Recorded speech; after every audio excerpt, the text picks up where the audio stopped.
Hey, it's Vicky, and today I am here to do another book haul revisit. I feel like it has been a minute since I've done one of these videos, but it is time again. And for those of you that aren't aware of this series that I've been doing, what I basically do in these videos is I look back at an old book haul from 2 years ago, and I just see from the haul which books I have read, which ones I haven't read, just to kind of see if I'm reading the books I haul. And then if I do have a pile of unread books, I pick one of those books to read on next month's TBR. So in the event that I have read all the books, which has happened one time, I keep all of my previous book haul revisit books kind of in their own area, and I will just pick one of those to read instead. So we are going to be looking at a book haul from November 2021. Let's see what I bought and whether I've read the books or not. The first book that I picked up at my local library sale is Peaceable Kingdom by Jack Ketchum, and this is a short story collection by Jack Ketchum. If you guys remember, I recently, this year, read The Girl Next Door, and it was my first time reading Ketchum, and though that story was absolutely horrific and definitely one of the most disturbing books I've ever read in my life, I really liked Jack Ketchum's writing, and so I want to read more of his stuff. So I did read Peaceable Kingdom. I just read it this past summer, and I think it averaged out, because whenever I read a short story collection, I always rate every single story, and there were quite a few stories in there, but I rate every single one and then just do an average, and it averaged out to, I want to say, like a 3. Most of the stories in there were 3 stars, so it wasn't amazing or anything like that. But it definitely makes me want to read more of Ketchum's stuff, more of his novels, because I do think he does have a lot of talent and he writes about some crazy stuff. So yes, I have read Peaceable Kingdom. That's one for the read pile. And then the next one that I got is kind of like a totally different path. But I picked up a classic that I don't own that I thought would be a nice one to maybe read with Alea. I think she might enjoy this story, and that is A Little Princess by Frances Hodgson Burnett, and this is about a little girl named Sarah, who I believe comes from a wealthy family. She might even be a princess. And she ends up going to this boarding school where she has to try to fit in, and then something happens where she is, I guess, permanently separated from her father or something, and so it's kind of like she goes from riches to rags, I guess, and it's about her adapting to that. Okay, I have not read A Little Princess. So it's one I still definitely want to read. I don't know if it would be a good read aloud now. I don't know if it would suit Leia's tastes, but it's one that I still definitely want to read. So that is one for the unread pile. The next one that I picked up was Song of Solomon by Toni Morrison. And I wanted to pick this one up because I read Beloved a couple of years ago and I loved Toni Morrison's writing. I listened to that one on audio and Toni Morrison narrated it, and it was just so haunting and just awesome. And so I've been wanting to read more of her stuff, and when I saw this one at the sale, I picked it up, and all I know about it, because the description, the synopsis is kind of vague, it's about a guy named Milkman Dead, and it's basically a coming of age story. Have not read Song of Solomon either. I have, since I did this video, I have read one more Toni Morrison. I read Home, and I really, really enjoyed it. And once again, I listened to it on audio, and I want to say Toni Morrison narrated that one too. If you ever want to read Toni Morrison and you feel like maybe physically reading it might be too much, because her writing is it's beautiful, but it's also very dense. I would definitely recommend listening to her on audio, and if she narrates it, she has a great voice. So yeah, I have not read Song of Solomon, but I definitely still want to, so we are now 2 unread and 1 read. And then the last one that I picked up at my library sale is one that I have seen around, and it's an author that I want to try, and that is Jo Nesbø, and I picked up The Snowman. This is a crime thriller, or a detective thriller mystery, about a serial killer who kills women on the first snowfall. I don't know if it's of every year or what, and what he does is when he abducts the woman, he puts a snowman in their yard or something, or nearby where they live.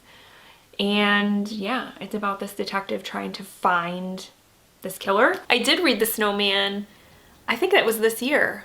I think I read it in the winter time because it seemed like the perfect winter book because it takes place in winter. It's about a serial killer that associates his killings with the season and all that. And I think I ended up giving it 3 stars. It was fine. I remember I listened to it on audio and it was fine. It just didn't blow me away or anything. I'm not saying I wouldn't read any more Joe Nesbo, but it was just fine. So it was a 3-star read. I'm glad I read it. It was a good wintertime detective mystery. Okay, so the rest of the stack is from the other library sale that I went to, but before I get to those, I do have one that my husband picked up for me, and it's because his coworker gave it to him, and because it's her child released a poetry collection, and so he told her that, you know, I did like book videos and stuff, and so she was like, oh, well, let me give you one to give to her. So it's called Field of Flowers by Charles B. And so this is a poetry collection that I believe is going to center around a lot of intersectionality because Charles B is Black and queer. And so a lot of their poetry reflects that. And so this is kind of interesting because it has a sort of a local slant. Charles B now lives in New York City, but is originally from Pontiac, which is a suburb of Detroit. I actually just read Field of Flowers last month, and I ended up giving it 3 stars. I thought that the poems themselves were good. They were I liked the rhythm of them, and I liked the way that Charles B sort of set up the collection because all of the poems were about relationships and sort of the beginnings of relationships and then ultimately their endings. And so it had an interesting flow to it, an order to it. So I did like it. I gave it 3 stars, and I'm glad I read it. Okay, so the rest of the books are from the other library sale that I went to, and the first one that I picked up is one that I had to grab it because there's a movie based on this book that I loved as a kid. And so again, I was like, I would love to read this with my kids. And then we could watch the movie together or something. And that is Mrs. Frisby and the Rats of Nim by Robert C. O'Brien. The movie that came from this is The Secret of Nim, which I love that movie. And so it's about a mouse who, her house is, I believe they're doing like some sort of like redevelopment or something in her, like where she lives, and she has to relocate, but one of her children is very sick, and so she needs help. And so this group comes and helps her. I don't know, it's hard to explain. So I did read Mrs. Frisby and the Rats of Nim for middle grade March. I want to say a year, not this past one, but the year before. And I think I ended up giving it 3 stars. I know that it started out really strong for me. And then it kind of bogged down in the middle when you sort of get to, when it starts to focus on the group that ends up helping her move. You get sort of their backstory, and that part of the book was kind of boring to me, honestly. And I think it's one of those instances where I actually prefer the animated movie over the book. So yeah, it was a 3-star read.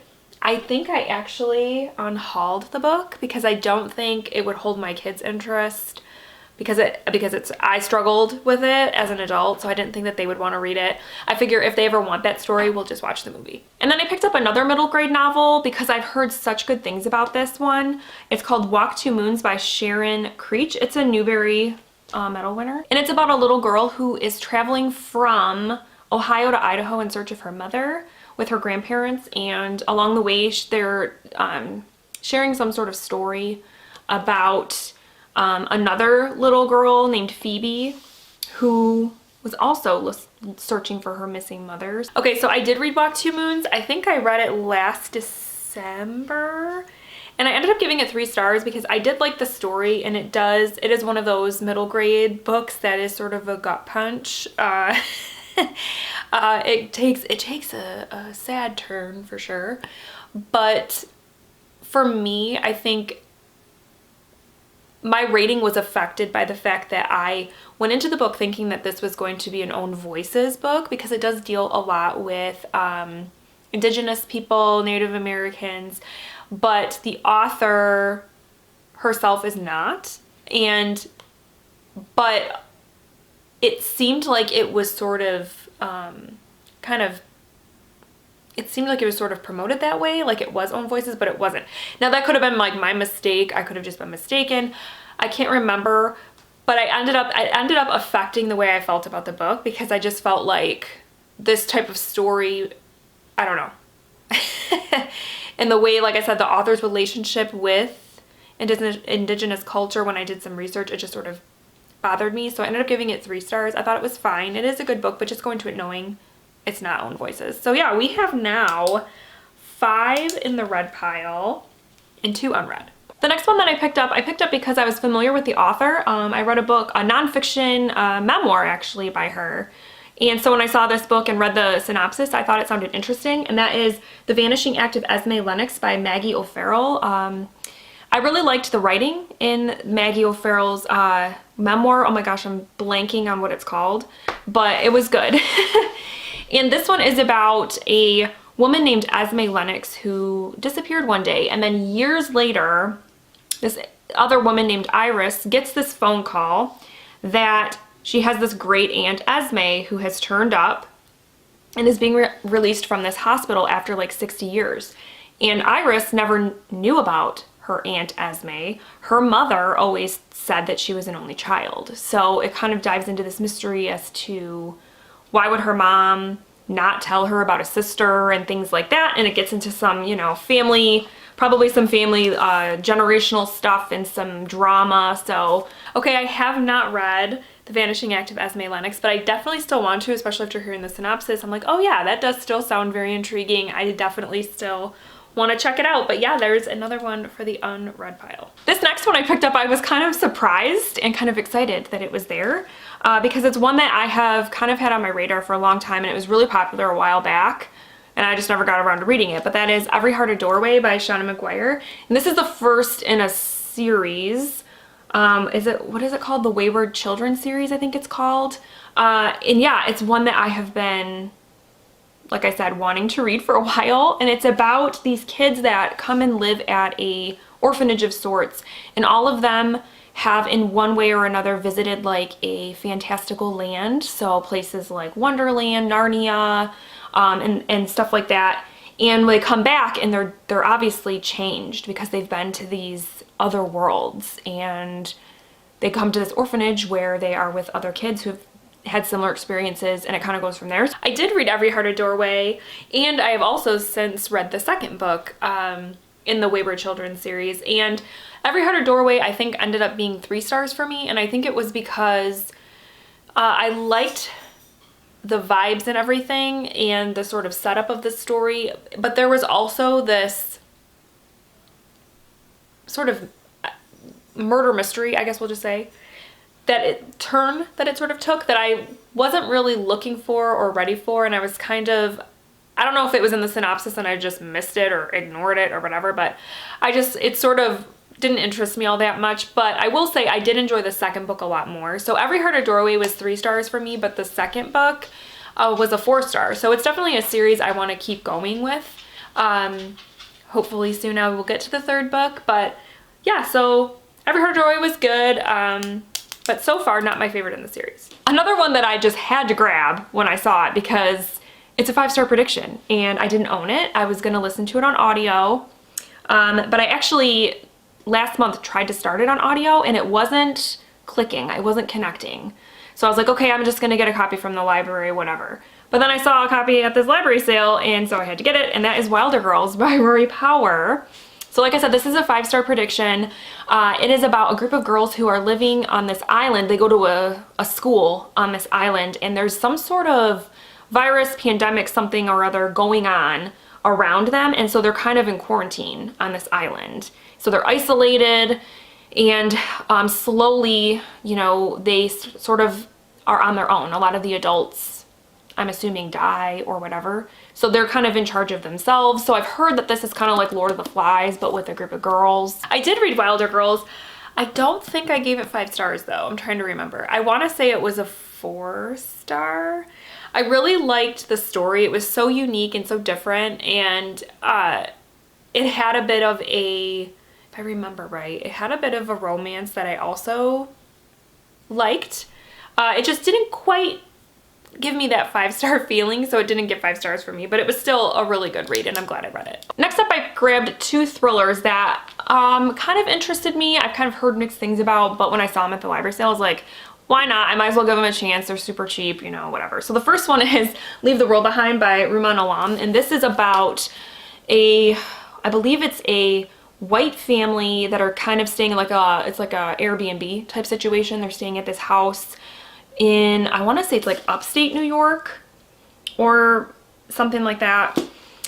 And they're staying there, whatever, enjoying their vacation. And then the family that owns the house show up at the door, and they're a black family. And they basically are saying, there's some stuff going down in the city, and so we came here. And so it's kind of like this situation where the white family is suspicious, like, are these people telling the truth? Like, what's going on? And I think obviously because you have a white family and a black family that there's gonna be like race is gonna come into play, I'm assuming. I've heard mixed things about this. Okay, so I have not read Leave the World Behind, and I am still interested in it, though, yes, I think for the most part, I think the only booktuber that I have seen that enjoyed this book immensely was Kayla from Books and Lala. Most of the other reviews I've seen have not been great, but I still want to check it out because it does still sound interesting to me.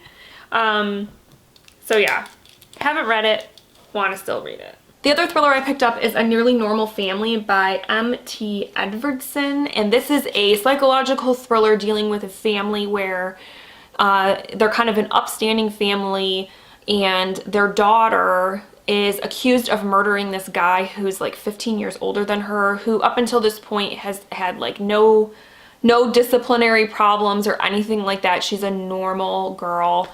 And so they're trying to, you know, get her defense set up and stuff, and trying to figure out like why would she kill someone, and like what's going on. And so I have not read A Nearly Normal Family, but I still want to read it. I actually forgot that I even had this book. So, but it is one that I'm still interested in because of the whole legal defense, like going to court sort of aspect of it all. And then of course the family drama of it all, because I am a sucker for thrillers that also deal with family drama. So definitely one I still want to read. The next 2 are kind of just like literary, maybe like contemporary sort of, or maybe even like historical. I guess both of them might be considered historical. I don't know. Books that, again, I've heard a lot about and have always kind of been interested in. So I figured when I saw them at the sale, I'd pick them up. The first one is This Tender Land by William Count Kruger. This one is about a group of kids. It takes place in Minnesota in 1932, and it's about a group of kids who are at a residential school. And so the majority of the kids there are Native American, but there is, I believe, 1 or 2 that are white, but they're not treated very well at all. And so they decide to escape.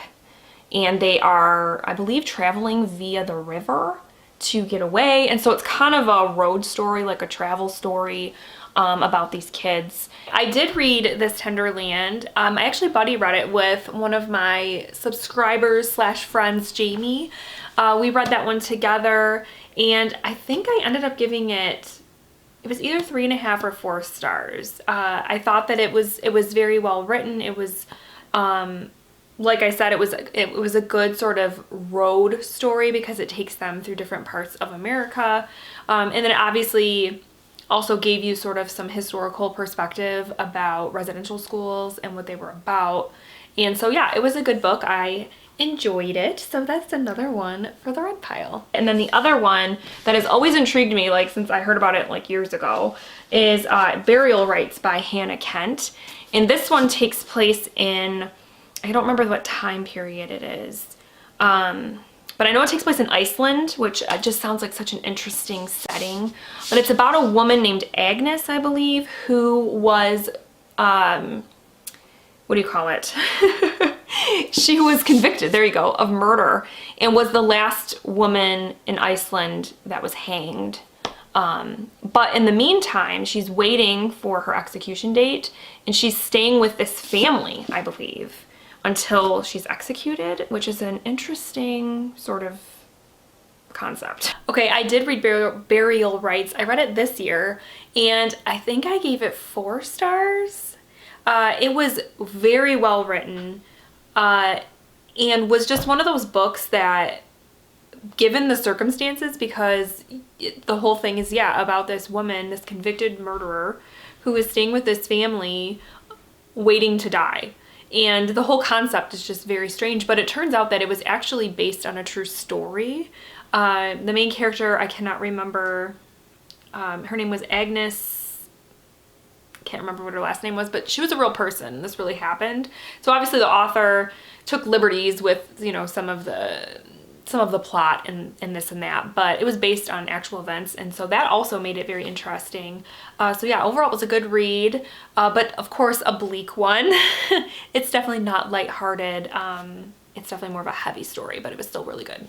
All right, we've got 2 more books, guys. The first of the 2 is, I always look to see if there's some Stephen King books, and usually I don't really find very many, oddly enough, or if I do find some, it's ones I already have. But this one I don't have, and it'll probably be a while before I get to it, but I want it for my collection for when I do get around to it, and that is Under the Dome, which is just a behemoth.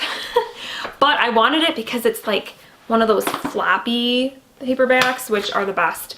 And this one is about a town that gets, I remember because they did like a TV series based on this, and I did watch the first season anyway, and was like, okay, you know, I don't know. I've heard mixed things about this one, but it's basically about a town where this like big dome, you can kind of see, appears, and everyone's like trapped underneath it. You can't get out, nobody can get in, and there's some crazy stuff going on. So I haven't read Under the Dome because it hasn't come up in my chronological list of Stephen King yet. I think though it might come up next year, so I will be reading it next year. And yeah, it's one that I definitely want to read because I'm a Stephen King completionist, and but it's not one that I'm overly excited about because I've heard such mixed reviews and because it is such a big book. But we shall see. Hopefully I will get to it sometime in 2024. And then this last one is a nonfiction book, the only nonfiction book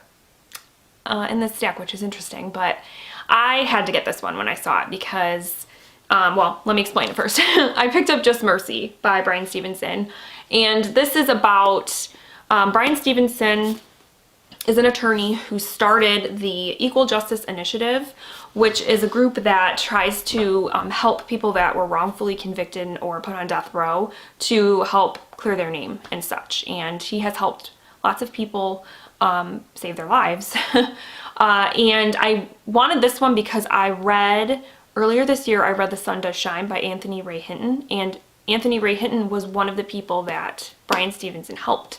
And so I've heard that if you've read The Sun Does Shine, you need to read Just Mercy and vice versa. So I definitely am interested in this and want to pick it up. So I actually just read Just Mercy. I finished it like a week ago. So that's really interesting. So I haven't even really reviewed it yet on this channel because I just read it. So all I will say about it is that I did read it, and spoiler, it was a 5-star. So I'll talk about it more in my wrap up, but it was really, really good. I listened to the audiobook and Bryan Stevenson narrated it as well. Definitely worth a read. And yeah, I'll talk about it more in my wrap up, but I did read it. Okay, so the final tally was I had 10 books from the haul that I read and 6 that I didn't read. So not too bad. I've read the majority of the books, which is always the goal. So now I went and grabbed them all, so now I have to decide what I'm gonna read in December. So like I sort of said in the video already, I'm automatically going to eliminate Under the Dome because I'm trying to read my Stephen King books chronologically, and I'm just not quite to Under the Dome yet. So, but like I said, I think this might end up being one of the 2024 ones I read, so we'll see. So A Nearly Normal Family and Leave the World Behind are the 2 thrillers. And honestly, I don't know if it's because I'm reading 2 thrillers right now. I'm reading Midnight is the Darkest Hour by Ashley Winstead. I'm physically reading that one right now. And then I'm on my Kindle reading The Good Daughter by Karen Slaughter. Both thrillers, and specifically The Good Daughter is like a mix of family drama and it's like legal stuff. To make a long story short, I'm not sure I'm in the mood to read another one because I'm reading two right now. So I'm gonna put these two aside because I just don't know if I feel like reading any more thrillers right now. And I'm definitely at this moment going by what am I in the mood for. So that leaves The Vanishing Act of Esme Lennox, Song of Solomon, and A Little Princess. So if I'm thinking about 2023 goals that I am trying to still achieve, one that definitely sticks out to me is Song of Solomon because I'm trying to, I'm doing the 20 books by Black folks reading challenge, and this would obviously fulfill that. So this one is a possibility, okay? And so is A Little Princess because I still have to read one more classic this year. And being that we're going into December, like I have to read a classic in December to meet the goal. So I think it's gonna be between these two, and I'm gonna go ahead and drop The Vanishing Act of Esme Lennox and just read it at a later date, only because I'm trying to achieve some goals. So now the question is, do I wanna read a children's classic or do I wanna read The Genius, Toni Morrison? This is really tough. This is really tough because I want to read them both. Because I think A Little Princess, for being a classic, I think reading it in December with, you know, the holidays and stuff, I think this, even though it seems like it might be a little sad because it's about a girl who is separated from her father, and that sounds awful.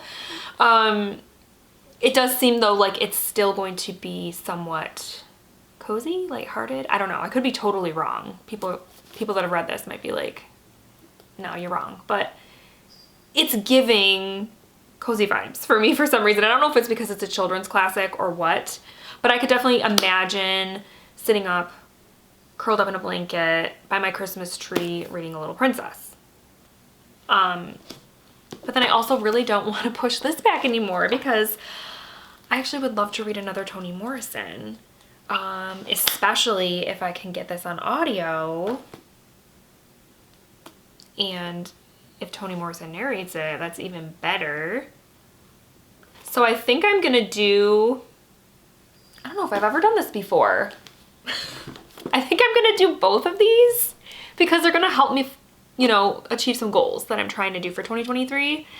And they both sound equally, for their own reasons, equally great. So I don't know if I've ever done this, but I'm gonna read two. I'm gonna read two. I'm gonna read Song of Solomon and A Little Princess in December. So the rest of them are going to go on the book haul revisit shelf to hopefully read at a later date. And I'm gonna read these two. All right guys, so there we go. I've got my two books picked for December from this book haul revisit. Let me know down below if you've read any of the books that I mentioned in this video. I would love to know what you thought of them. If you have read either of these two, let me know what you thought of them because I'd love to know. And I guess that's it. So my December TBR is already taking shape. Yeah, that's it. I hope you guys enjoyed this and I will chat with you soon. Thank you so much for watching. Bye.